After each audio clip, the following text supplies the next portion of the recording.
Honestly, Donald Trump's emails leave me feeling both frustrated and incredulous.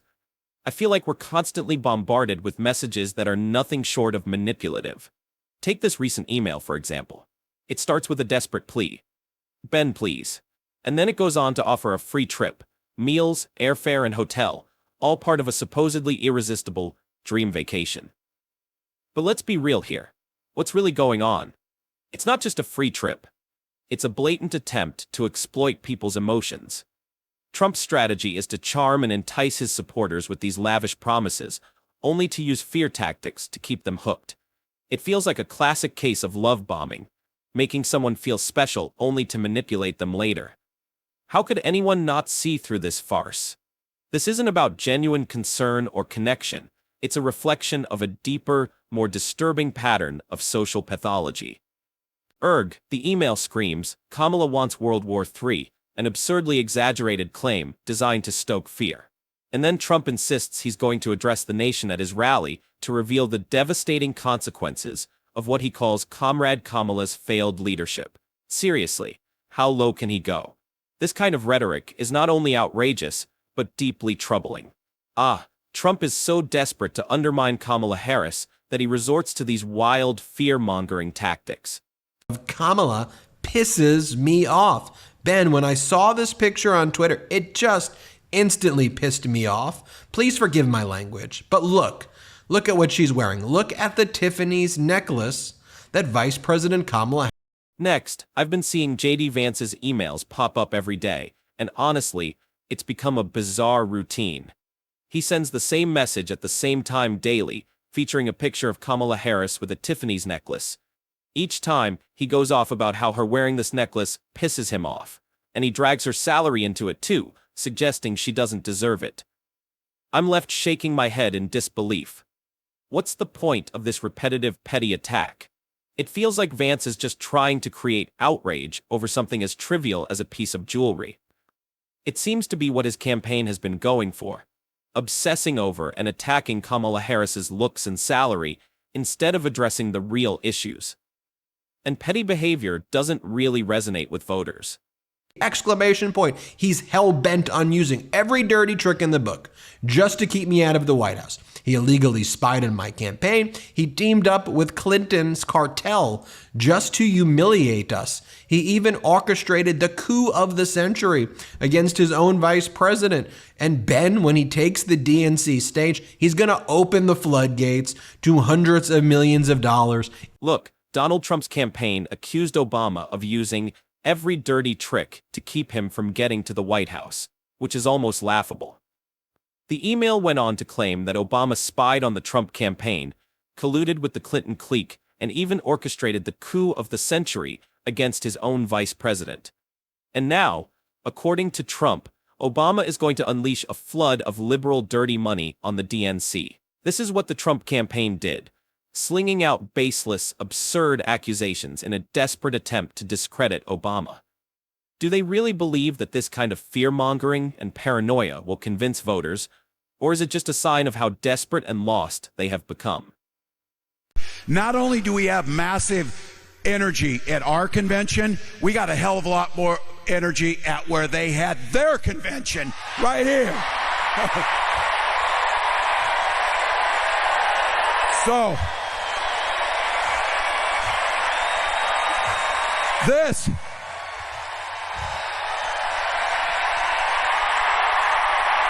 yeah.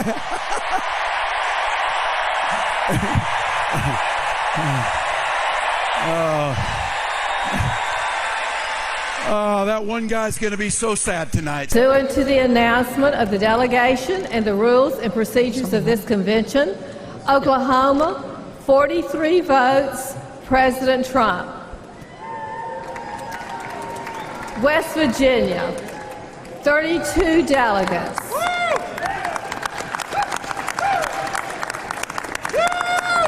Let's see Governor Tim Walz speaking in Milwaukee. The contrast was striking. The stadium was packed, brimming with energy and enthusiasm, thanks in no small part to Kamala Harris and Walz themselves. Walz even took a moment to mock Trump's lackluster presence with his quip about accordion hands, which I have to admit was pretty spot on.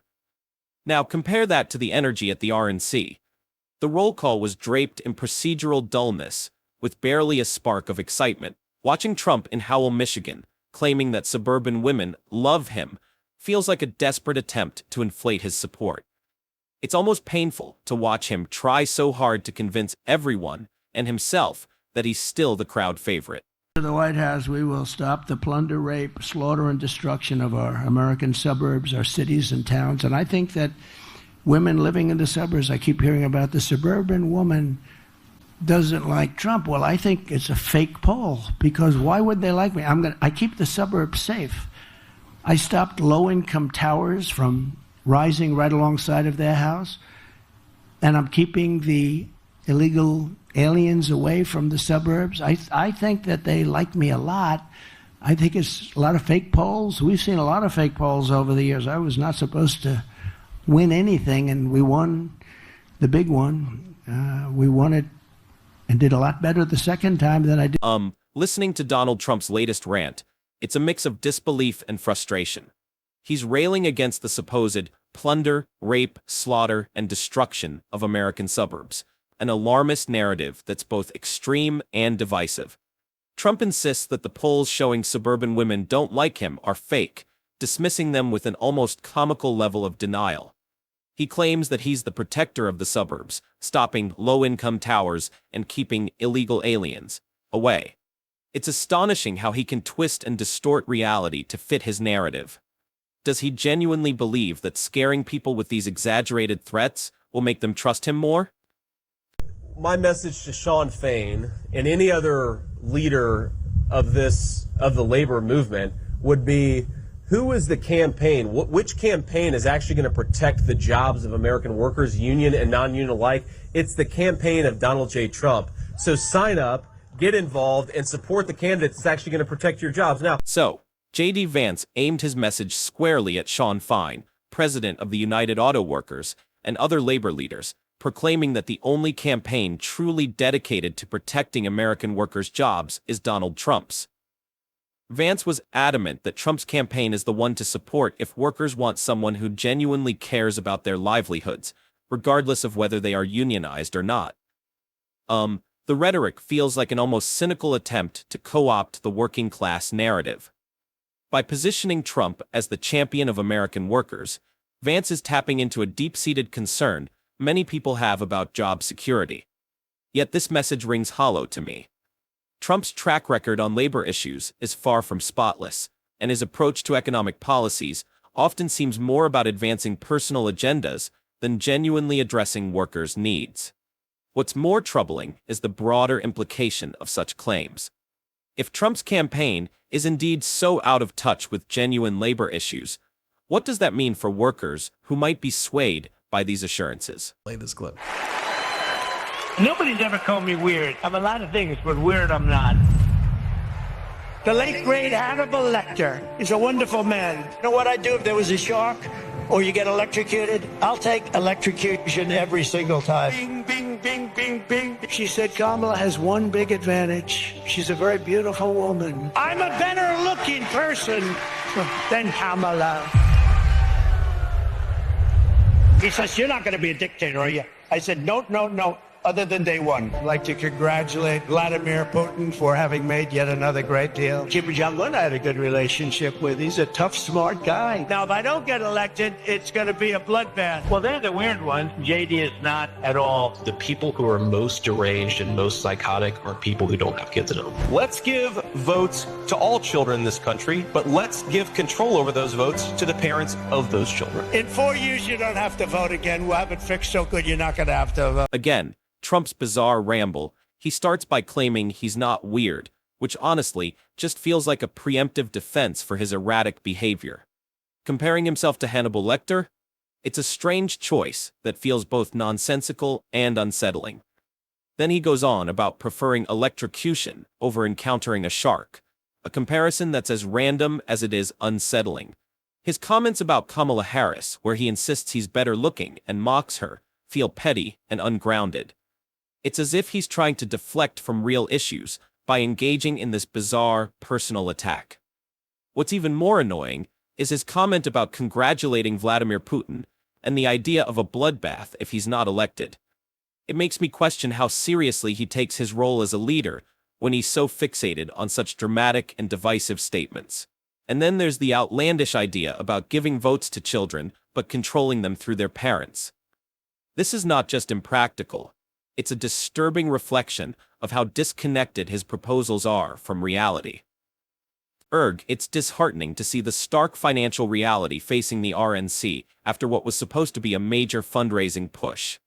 In June, they raised an impressive $67 million, but last month, including the convention, they reported pulling in less than half of that, just under $31 million. To make matters worse, they ended up spending $33.5 million, putting them in the red. What does this financial shortfall say about the current state of Trump's campaign and the broader Republican efforts?